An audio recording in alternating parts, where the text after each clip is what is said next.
જો ભાઈ હું છું અત્યારે દુબઈની અંદર, પણ અગર તમે જવા માંગો છો થાઈલેન્ડની અંદર તમારા મિત્રો સાથે યા ફિર ફેમિલી સાથે, તો એના માટે પહેલા તમને પેકેજ ડિટેલ્સ આપી દઉં.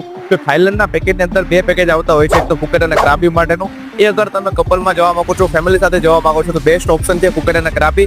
25,999 થી સ્ટાર્ટ થતું હોય છે 5 નાઇટ માટેનું પેકેજ. પણ અગર તમે મિત્રો સાથે થાઈલેન્ડની અંદર બેકોક અને પટાયા એન્જોય કરવા માંગો છો, તો એનું પેકેજ ખાલી 12,999 થી સ્ટાર્ટ થાય છે. અમદાવાદથી ફ્લાઇટ 7 કિલોવાળી જે આવે છે એ સ્ટાર્ટ થાય છે ખાલી 15-16,000ની. એટલે 28-30,000માં તમે બેંકોકનું પેકેજ તમે લઈ શકો છો. અને તમે અગર હનીમૂન માટે પ્લાન કરો છો તો અરાઉન્ડ 45-50,000માં પેકેજ થઈ જશે. એટલે તમારા હસબન્ડ વાઈફને પણ શેર કરી દેજો અને મિત્રોને પણ શેર કરજો, જેના સાથે તમે પટાયા જઈને મસ્ત એન્જોય કરવા માંગો છો. ફોલો ના કરતો ફોલો કરી લેજો.